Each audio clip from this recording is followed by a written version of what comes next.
Okay, so this is how it works. I have my item here that I found metal detecting.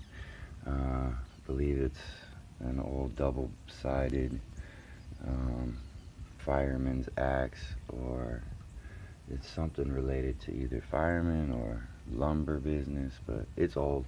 Found it metal detecting. I've got some really heavy rust on there. The whole thing was coated with that rust, but I've been doing this for about 4 hours now and trying to clean this scale off. As you can see, it's very tall, thick rust. It's been on there about 80 years. I'll flip it over. This is how nice the other side came. Got my stamp, really nice Damascusing in the metal. It's turning out really nice. Actually, the edge itself is so sharp it can cut paper. I mean, it is unbelievably sharp. The original blade edge. I don't know if you can see it, but it's crazy sharp. Anyways, so this is how it works. That's the rust I want off. This is my receiving metal. This is gonna take my rust. As you'll see when I pull this, this is just an old lawnmower blade that I didn't need anymore.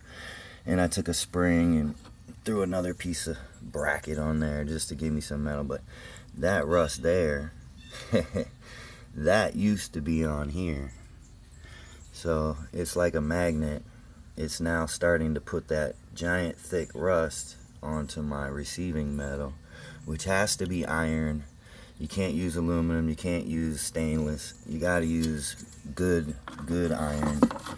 Rusty stuff that'll rust. So I'm gonna set that in there. Lean that up, then you take your item that you want your rust off of, put it inside this here bucket of water. Inside this nasty water, it's all rusty. That's all the rust that's come off so far, and a lot of it's attached in that. You have to put 1 tablespoon of super washing soda per gallon. I think I have about 12 gallons in here right now, so I put about 13 spoonfuls. I think I threw an extra one in just for good measure, but you're gonna also need a little, this is just a little battery charger for like a remote control car, or it's just a simple little charger you could pick up anywhere online, probably for about $5. And on the end it has 2 alligator clips. You've got a positive and a negative, your red and black. So you're gonna hook your red to your receiving metal. You want that on there. You're gonna hook your black. I have a clothes hanger running just to hold on to my piece and give me connection. But that has to be connected to the item that you want the rust off of. Again, you can't use aluminum or copper. Yeah, copper, stay away from copper. It'll turn your water really green, really nasty mess. So you're gonna attach that to here. And you'll see this light. As I attach it, this light's gonna let me know that it's working.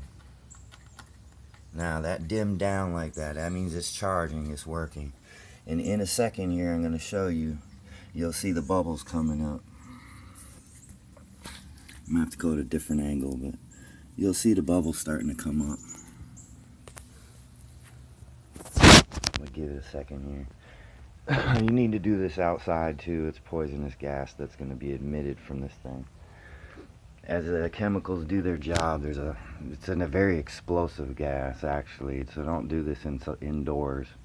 Don't do it even in a ventilated area. Make sure you're outside. It's a very highly explosive gas that's created when this is formed. So, and it's poisonous. So stay downwind. Kind of cold out here. I'm freezing a little bit, but let me see if our bubbles are coming up yet. Yeah, there they go. You can see the water. I don't know, let me try to zoom in. You see the bubbles coming up and the water swirling? That's the chemical reaction happening. That rust. See the little speckles like rain's hitting the water? There's bubbles coming up.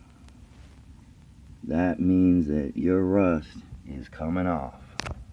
I need to get out of here because now it's making gas. So I don't even mess around and stay anywhere near it. I get completely away from it. So that's it. That's how we're gonna remove this rust. Now I'll show you in another video the finished product in about an hour.